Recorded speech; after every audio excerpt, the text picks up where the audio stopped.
Почитуван председателе, почитувани колеги, пратеници, почитувана јавност, граѓани.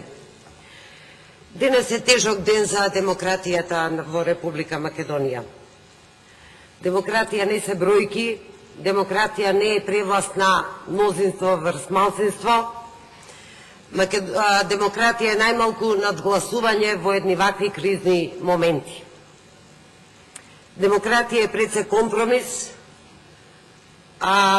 диалог, уважување на туѓите аргументи и така натаму. И тоа беше надежта врзана со оној макотрпен процес од Пржино, договорот од 2 јуни. Многу пати го критикував овој процес.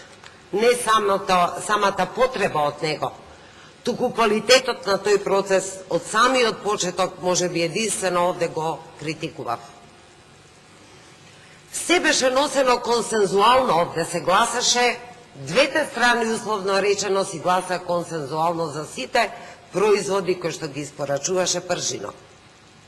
Ке направиме еден сублимат за тоа, зошто ваквиот дефектен процес во Пржино не доведе до дефектни резултати. Дефектни, затоа што конечно ќе одиме на избори, можеби без опозиција.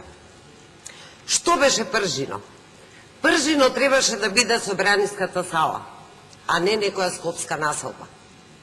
Пред лицето на граѓаните, секој со своите ставови, да го чуевме, да го разберевме, зашто навистина се залага. Дали само се договара, дали се преговара, или плюс и се договара. 4 партии беа седнати таму, со што извршија комплетно поклопување на демократскиот амбиент во Македонија. Македонија не се 4 партии. Вулгаризирање на целиот демократски амбиент. Имаме голем број, над 40% неопределени граѓани, кои не беа никако представени таму. Си изгласа 6 изборни единици за една мала држава, без отворени листи, без никаква можност за плурален простор. Малите партии, малите играчи условно беа комплетно изфрлени од игра. Тоа не може да биде зачеркорување во демократски амбиент никако. Никој не повара попис во оваа земја, која што заедно со Сомалија нема попис. Ние не ја знаеме демографската структура, не ја знаеме социјалната структура, а и директната врска со избирачкиот список. Ново упозорував многу пати. Зборував и за тоа дека избирачки список чист ние не можеме да имаме, да ни дадат и уште неколку месеци. Затоа што теренска проверка не е возможна во кус период, се избега од биометриско препознавање на гласачите. Зошто? Нека одговорат сега оние 4 партии кои што таму преговара и договара. Избирачкиот законник немаше никакви гаранции во избирачкиот законник, тој имаше само козметички промени во однос на претходниот, немаше никакво раздвојување помеѓу партијата и институциите, имаше еден лош модел на финансирање на партиите и замислите како и денес што оваа одлука се носи со еден одложено дејство од 24 февруари, распуштање на парламентот, но да не заборавиме дека гласавте избирачки законник во кој што пишуваше ке има избори на 24 април, преседан во законодавството. Значи не смееше да се врзе во самиот законник изборен датумот на избори. Зборував и за оној наказан закон за специјално јавно обвинителство, кој што секој втор член можеше да биде оспорен и тогаш кажав една формулација за која што не се радувам што денес се потврди. Имено реков и опоменував дека во оваа шаховска партија која се игра во Пржино, матот може да долета многу побрзо од очекувањата. Тој денес е на праг да се реализира, за жал. Потоа добивме министри од опозицијата, за кои што очекувавме дека ќе бидат експерти, па беа од раководството на најголемата опозицијска партија.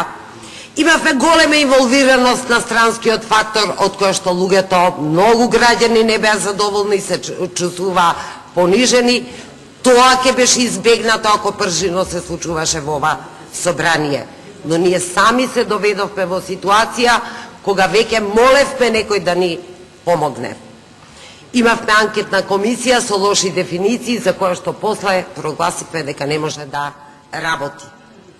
И да не редам, кога веќе консензуално сите овие работи на кои што опоменував, консензуално ги изгласавте, зошто и датумот за избори се брза и не се изгласа консензуално.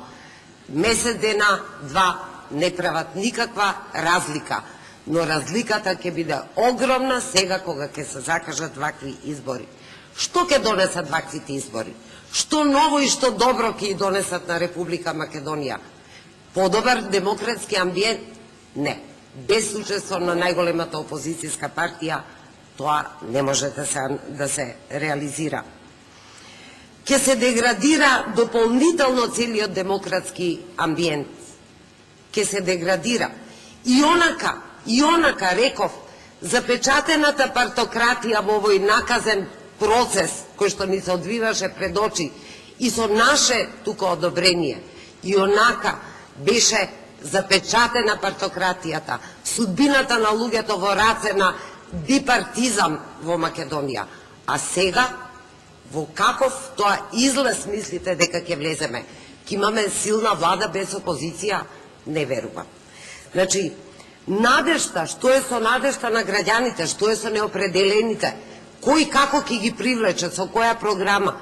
Мислам дека ова некој го нарекоа убав ден за демократијата. Не.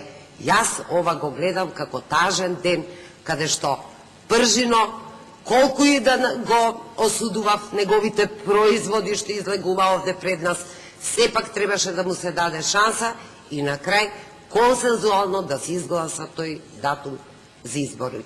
Се плашам дека ова ќе биде вовед во уште поголема криза. Ви благодарам.